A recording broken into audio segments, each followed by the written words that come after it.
नमस्कार। अपने उत्तराखंड में आप सभी का स्वागत है और मैं हूं आपके साथ नेहा। मुख्यमंत्री पुष्कर सिंह धामी आज दिल्ली में हैं। उन्होंने प्रधानमंत्री नरेंद्र मोदी से आज मुलाकात की। इस दौरान उन्होंने प्रदेश में विकास कार्यों और चारधाम यात्रा के बारे में पीएम को जानकारी दी।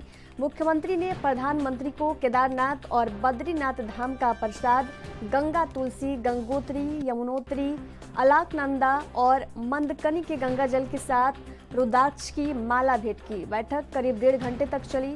मुख्यमंत्री ने चारधाम यात्रा की व्यवस्थाओं के बारे में अवगत कराते हुए कहा कि रिकॉर्ड संख्या में श्रद्धालु दर्शन करने आ रहे हैं। जोशीमठ में केंद्र सरकार के सहयोग से राहत कार्य किए जा रहे हैं, वहां स्थिति सामान्य है। प्रधानमंत्री ने जोशीमठ के संदर्भ में केंद्र सरकार से हर संभव सहयोग के प्रति आश्वस्त किया। सीएम ने पीएम मोदी से अक्टूबर-नवंबर में राज्य में प्रस्तावित इन्वेस्टर समिट के उद्घाटन के लिए समय दिए जाने का अनुरोध किया।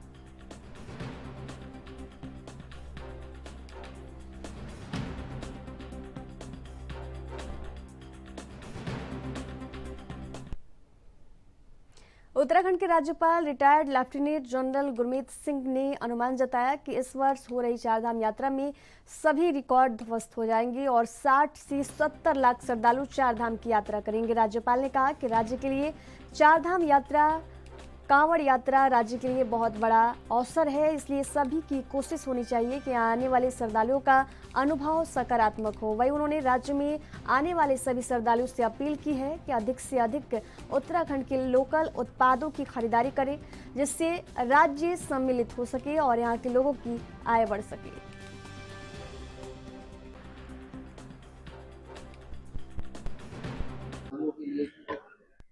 मेरा तो संदेश यही है कि ये हमारा सौभाग्य है हर उत्तराखंडी का कि हर वर्ष हम चारधाम की यात्रा करते हैं। पिछले साल 46 लाख आए थे, कांवड़ यात्रा में 3 करोड़ 88 लाख आए थे। ये सौभाग्य है हर एक उत्तराखंडी का। ये एक ऐसा अवसर है कि जितने भी तीर्थ के लिए आते हैं, श्रद्धालु आते हैं, अपनी आस्था के लिए आते हैं, हम उनका पूर्ण रूप से, दिल से, आत्मा से स्वागत करें। ये जो अपॉर्चुनिटी है, ये हम सब के लिए एक बहुत स्पेशल अपॉर्चुनिटी है। We should go out of the way and look after them. मैं कहूंगा कि जितनी भी तैयारियां की हैं इससे पहले, हमें जहां पिछले साल जो सबक सीखे थे, अभी समय आ गया है कि हर एक को इम्प्लीमेंट किया जाए और एक बड़े ही अच्छे ऑर्गेनाइज तरीके से इसको ऑर्गेनाइज करें। इसमें एक चुनौती रहती है हेल्थ के बारे में भी। इसमें हम सबको इकट्ठा मिलकर इंटीग्रेटेड तरीके से हर एक जो तीर्थ के लिए आए हैं उनकी हेल्थ, उनकी सुविधा, उनके एक्सपीरियंस, हमको एक चीज याद रखनी चाहिए कि इस प्रकार से हमारा एटीट्यूड, बिहेवियर, तरीका होना चाहिए कि वो नहीं, उनके आने वाली पीढ़ियां भी आती रहें। मुझे पूर्ण विश्वास है कि इस साल definitely will cross about 60-70 lakh और ये हमारे लिए एक बहुत बड़ी अपॉर्चुनिटी है। आपको याद होगा कि माननीय प्रधानमंत्री जी ने कहा था, मानस से कहा था, बद्रीनाथ जी से कहा था कि जो भी टूरिस्ट आते हैं, उन्होंने एक रिक्वेस्ट की थी कि उसके अंदर में से 5% जो उनका खर्चा है, they must by the local product. मैं सबको, पूरी दुनिया को, पूरे भारत को बताना चाहता हूं कि उत्तराखंड की जो महिलाएं हैं, जो हमारे सेल्फ हेल्प ग्रुप्स हैं, वो अपने आप में उनका उत्पादन बहुत ही अच्छे लेवल का है। तो अगर आप उनके लोकल प्रोडक्ट्स को प्रोत्साहन देंगे, उसको अप्रिशिएट करेंगे, तो ये पूरे उत्तराखंड के लिए एक बहुत बड़ा जसपुर नगर पालिका परिषद अधिशासी अधिकारी शाहिद अली को कॉलोनी वार्ड नंबर 9 वासियों ने एक ज्ञापन सौंपते हुए पालिका प्रशासन से मांग की है कि 14 वर्षों से गंदगी का दर्द झेल रहे हैं। मामूली सी बरसात से कॉलोनी जलमग्न हो जाती है।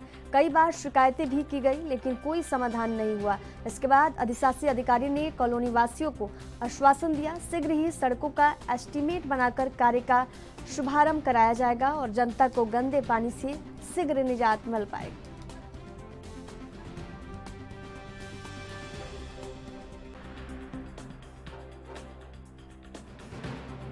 कश्यप कॉलोनी है और सभी कश्यप समाज के लोग हैं। कश्यप महासभा के माध्यम से आज हमने योश नगर पालिका अधिशासी अधिकारी को ज्ञापन दिया है।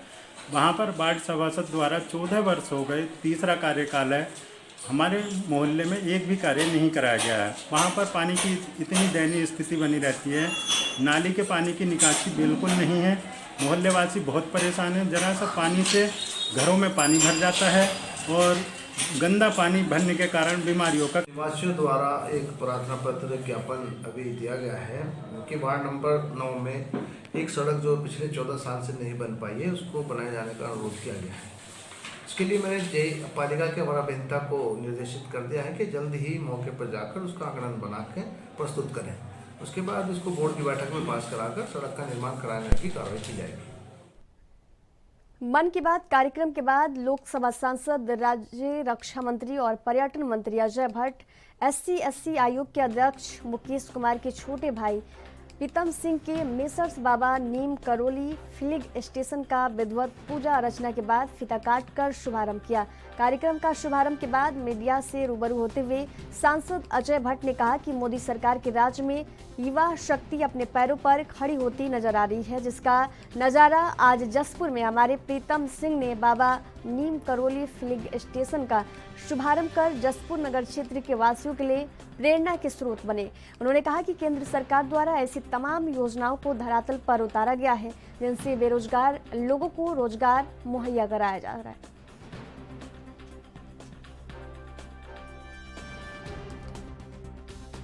अच्छे कार्य हो रहे हैं।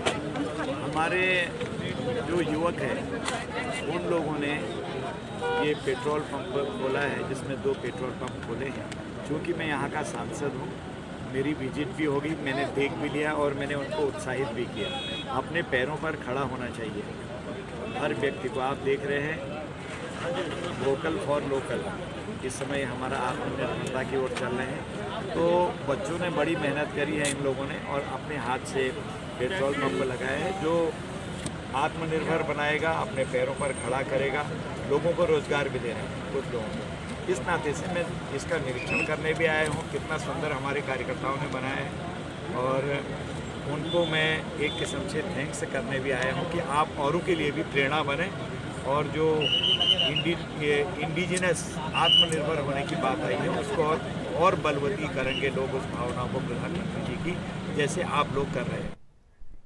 केंद्रीय रक्षा राज्य मंत्री और नैनीताल लोकसभा सीट से बीजेपी सांसद अजय भट्ट के जन्मदिन के मौके पर नैनीताल जिले और उधम सिंह नगर जिले में उनके समर्थकों और बीजेपी कार्यकर्ताओं ने अलग अलग कार्यक्रम कर उनका जन्मदिन मनाया।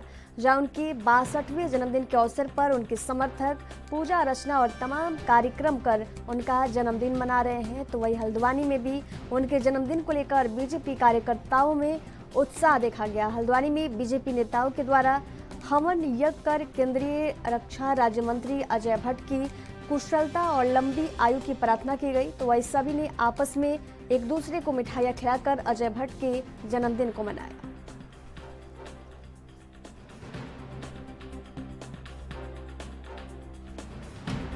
देखिए, हमारे राजेंद्र नगर राजपुरा क्षेत्र में माननीय अजय भट्ट राज्य रक्षा मंत्री हैं, उनका हर वर्ष यहाँ जन्मदिन मनाया जाता है।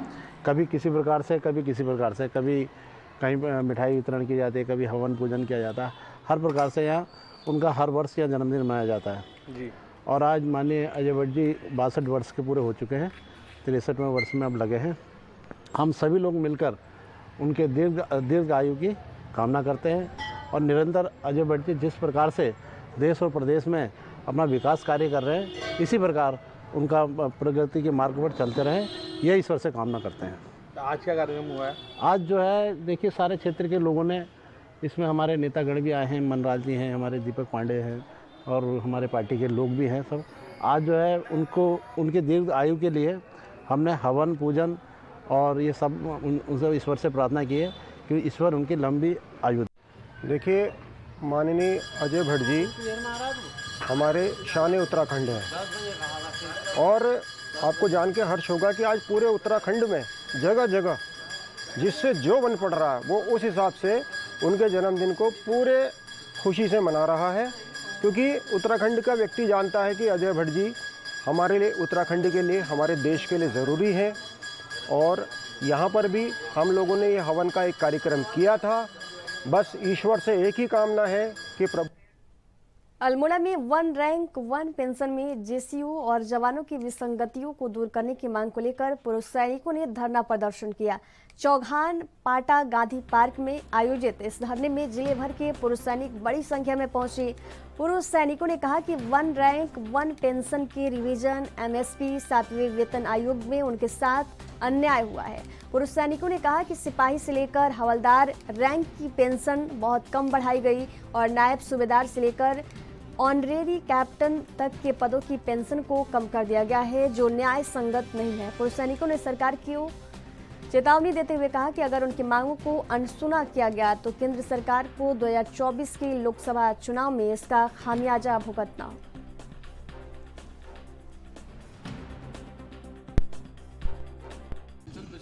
पेंशन में बहुत सारी विसंगतियां हमारे पास हैं। ये विस्तार पूर्वक हम इस समय आपको बता नहीं सकते क्योंकि ये बहुत लंबा चौड़ा है। कितनी सूत्री मांग है? समान पेंशन योजना लागू की जाए। दूसरा है एमएसपी मिलिट्री सर्विस पे। तीसरे मांग है हमारी रिजर्व पेंशनर को ओआरओपी नहीं देना एक गंभीर शोषण है उनके लिए। और चौथी मांग है हमारी ग्रुप के एक्स ग्रुप के सैनिकों को पेंशन की विसंगतियां जो चल रही है उसको ठीक किया जाए। बिना आर्थिक लाभ के मानद पद पर औचित्य क्या है? कितनी मांगे हैं टोटल? 16 मांगे हैं हमारी। तो क्या आगे क्या मांग क्या कह रहे हैं आगे क्या? हम ये मांग कर रहे हैं कि ये समान योजना समान सभी के लिए लागू होना चाहिए जो उनके लिए एप्लीकेबल है।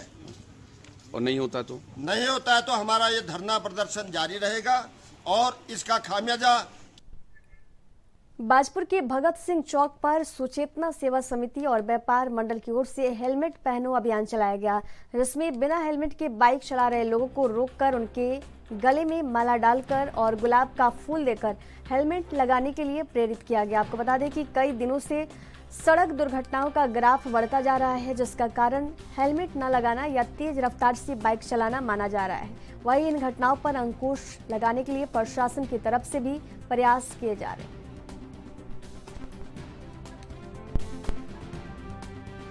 सर, हेलमेट पहनो अभियान जान है तो जहान है। आजकल हम मीडिया में फेसबुक पे व्हाट्सएप पे हम ये देख रहे हैं कि ज़्यादातर नाबालिग बच्चों के एक्सीडेंट इतने हो रहे हैं कि ऑन द स्पॉट बच्चा ख़त्म हो जाता है एकदम। तो हमने ये अभियान इसलिए चलाया है कि बच्चों को हम जागरूक करें, उनके माँ बाप को जागरूक करें कि हेलमेट अपने बच्चों पे ध्यान दें, हेलमेट पहनाएं कि अगर वो सुरक्षित रहेंगे तब उनका परिवार सुरक्षित रहेगा। हम लोगों ने एक शपथ दिलवाई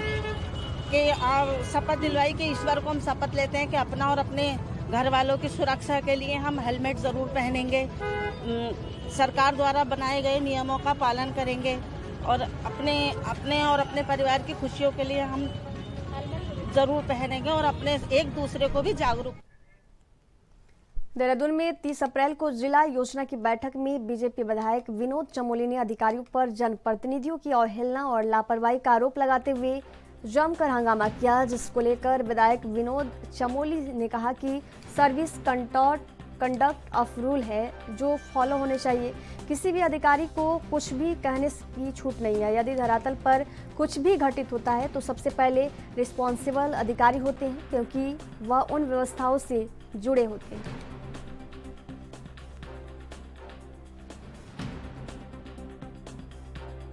सबसे पहली बात तो यह है कि जो सर्विस कंडक्ट ऑफ रूल्स है वो फॉलो होने चाहिए।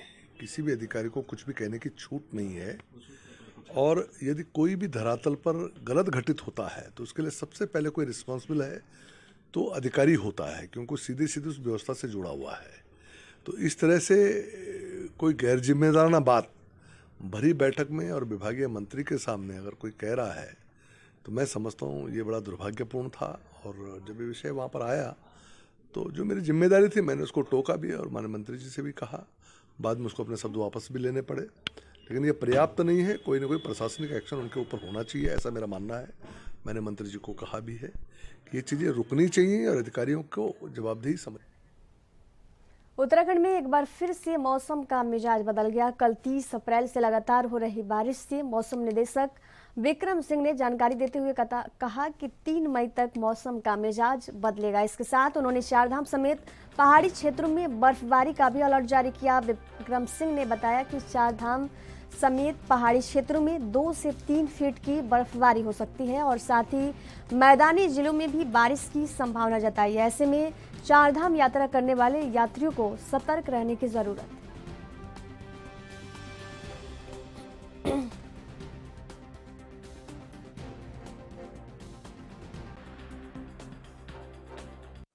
नमस्कार, मैं विक्रम सिंह, निदेशक मौसम केंद्र देहरादून से। उत्तराखंड के लिए मौसम की बात करें, आज 1 तारीख मई की है। तो जैसे बोला था कि 30 तारीख से जो एक्टिविटी है प्रदेश में, उत्तराखंड में रेन थंडरस्टॉर्म की वो बढ़ेंगी। तो पिछले 24 आवर्स में काफ़ी अच्छी रेन मिली है। हल्की से मध्यम में ज़्यादातर जगहों में हमको रेन मिली है, बल्कि भारी वर्षा भी जो है नैनीताल और उधम सिंह नगर डिस्ट्रिक्ट में एका दुक्का जगहों में मिली है। अब आज बात करें 1 मई को, तो आज भी आप देखेंगे कि ज़्यादातर जगहों में हल्की से मध्यम बारिश मिलने वाली है। और इसके साथ साथ जो भारी बारिश की अगर बात करें तो कुमाऊं क्षेत्र में आज जो है इक्का दुक्का जगहों में, पूरे कुमाऊं क्षेत्र की मैं बात कर रहा हूं, तो उसमें कहीं कहीं पर जो है भारी वर्षा आज भी मिलने वाली है।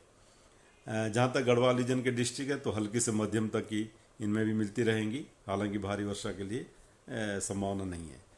इसके साथ ही जो हमारे उच्च हिमालयी क्षेत्र है या चारधाम लोकेशंस हैं, तो उनमें अब बर्फ़बारी भी आप देखेंगे कि जो केदारनाथ जी वगैरह वहाँ तो थोड़ी चली रही हैं, लेकिन और भी जो लोकेशंस है, गंगोत्री यमुनोत्री है या फिर हेमकुंड साहिब है या इसी तरह जो है बद्रीनाथ जी है, तो आप देखेंगे कि आज रात से या कल से जो है वहाँ पे भी जो बर्फ़बारी वहाँ पे भी मिलेगी और ये करीब करीब 4 तारीख तक ये चीज़ें चलने वाली हैं। तो हल्की से मध्यम बारिश जैसे मैं बोला ज़्यादातर जगहों में आज भी है, कल भी है और 3 तारीख में भी अनेक जगहों तक में तो रहने वाली है, 4 में भी अनेक जगहों तक रहने वाली है। तो लगातार ही बारिश है 3 से 4 दिन। तो इसमें कहीं ना कहीं जो यात्री हैं वो थोड़ा जो है अवॉइड करें इस दौरान जाने के लिए, क्योंकि रास्ते भी थोड़े कहीं ना कहीं बंद होने शुरू हो रहे हैं, कहीं कहीं बोल्डर गिर रहे हैं, छोटे मोटे रास्ते बंद होने की संभावना है। और इसके साथ ही जो चारधाम लोकेशन है तो वहाँ पे बर्फबारी भी हो रही है। उत्तराखंड कांग्रेस के महानगर अध्यक्ष जसविंदर सिंह गोगी ने प्रेस वार्ता कर कांग्रेस द्वारा पीएम मोदी और सीएम धामी को लिखी गई चिट्ठी को लेकर हमला किया। आपको बता दें कि कांग्रेस के राष्ट्रव्यापी जय भारत सत्याग्रह के तहत 8 अप्रैल को आज की चिट्ठी कार्यक्रम की शुरुआत थी। उन्होंने पहली चिट्ठी पीएम मोदी को लिखी थी, जिसमें लोकतंत्र और संविधान की रक्षा के लिए तत्पर रहने की बात कही गई थी। महानगर अध्यक्ष ने जानकारी देते हुए बताया कि कांग्रेस ने कुल 36 पत्र लिखे हैं। इनमें से 26 पत्र पीएम मोदी को लिखे, जो राष्ट्रीय महत्व के प्रधानमंत्री स्तर के विषयों से संबंधित थे। उन्होंने आरोप लगाया कि इन 26 पत्रों में से पीएमओ की ओर से कोई भी जवाब नहीं आया। गोगी ने कहा कि सीएम धामी को लिखे पत्र को लेकर भी हमें निराशा हाथ लगी।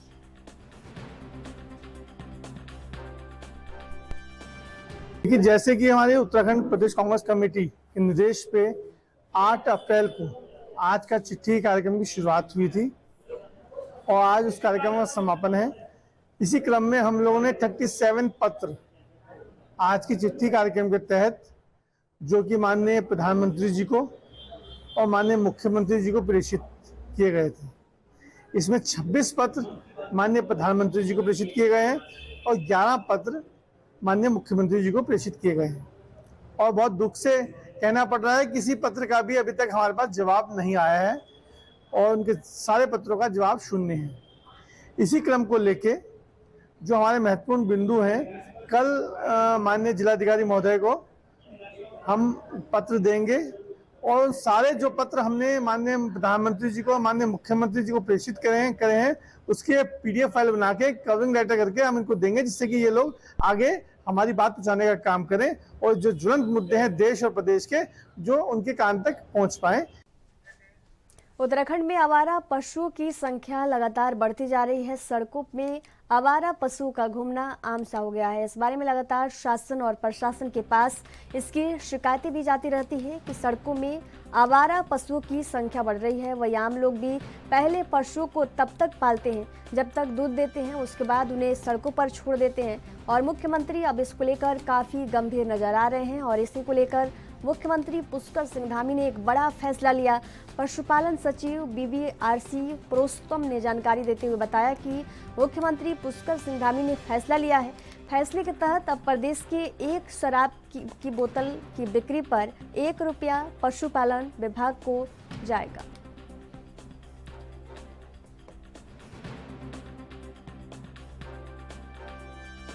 माननीय मुख्यमंत्री जी जो पशु है, निर्धन पशु है जो रोड पे जो घूम रहे हैं, उसके लिए काफ़ी चिंतित है और उस समस्या को कैसा हल करने के लिए क्योंकि हमारे पास वित्तीय संसाधन कम है, तो माननीय मुख्यमंत्री जी ने निर्देश दिया है कि जो आबकारी नीति जो नया बनी है उसमें एक बहुत ही क्रांतिकारी नियम उसमें लाया गया है कि पर बोतल में जो भी बिक्री होगा उसका 1 रुपये पशुपालन विभाग को जाएगा। इसके हिसाब से पशुपालन विभाग को लगभग 12 से 15 करोड़ रुपए आने की संभावना है। सो उस पैसे को हमने जो NGOs यहाँ पर जो गौशालाओं को जो संचालन करता है वहाँ पर आवारा पशुओं को जो भरण पोषण के लिए हम NGOs को उस पैसे दिए। बद्री और केदार मंदिर में डीएम मयूर दीक्षित ने केदारनाथ मंदिर के द्वार पर QR कोड लगाने के जांच के आदेश दिए हैं। डीएम मयूर दीक्षित ने कहा कि दोषियों पर कड़ी कार्रवाई की जाएगी। वहीं इसके बाद बद्रीनाथ केदारनाथ मंदिर समिति के अध्यक्ष अजिंद्र अजय का बयान सामने आया। उन्होंने कहा कि BKTC ने कोई QR कोड नहीं लगाया है। पुलिस को तहरीर देकर मामले की जांच की मांग की गई है। ये QR कोड दोनों धामों में कपाट खुलने के दिन ही लगाए गए।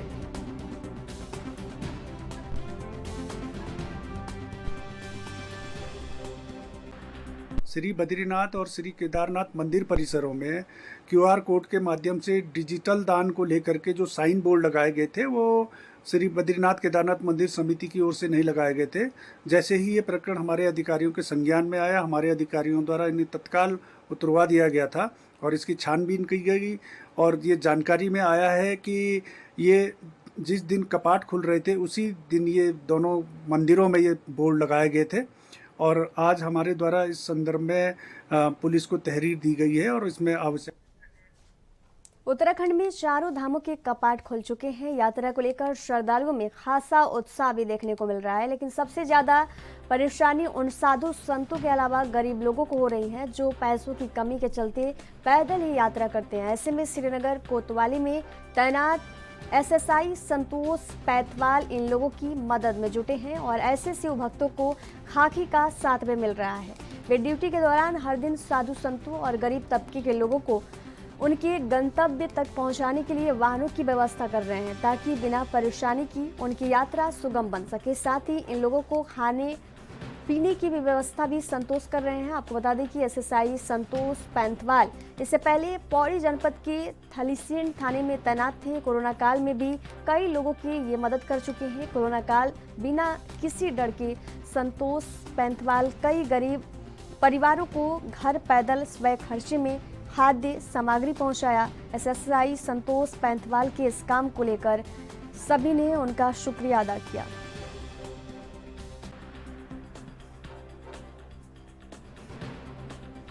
यूपी से आया हूँ, गोरखपुर से, योगी बाबा आदित्यनाथ के वहाँ से अपना यात्रा में आया हूँ इधर।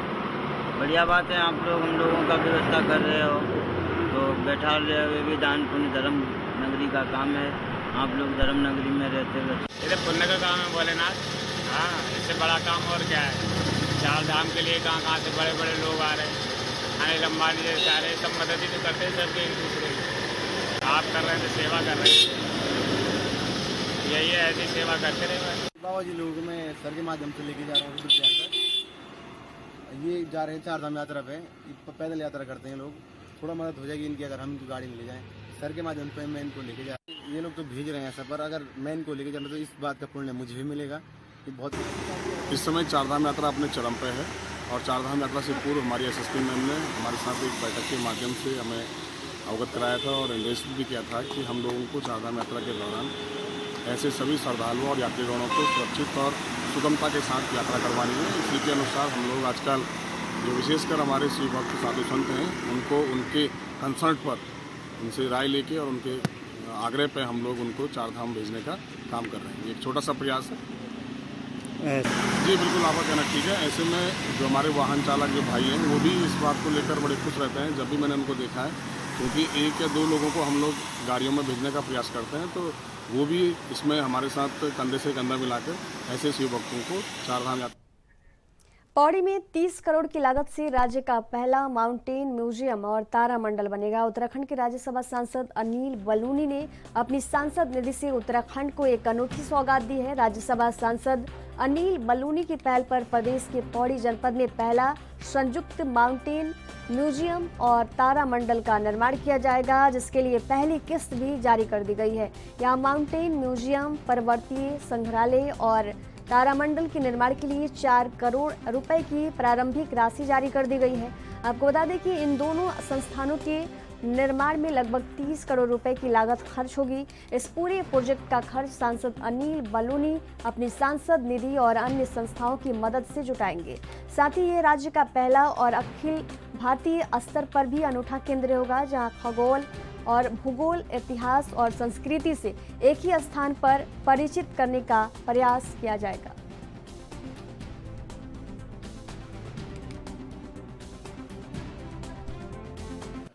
माननीय राज्यसभा सांसद अनिल बलूनी सर की तरफ से अभी हमें सांसद निधि के माध्यम से 4.61 करोड़ के आसपास का एक फंड सैंक्शन किया गया। माउंटेन म्यूजियम के लिए है। माउंटेन म्यूजियम के साथ एक प्लानिटेरियम भी बनाया जाने प्रस्तावित है।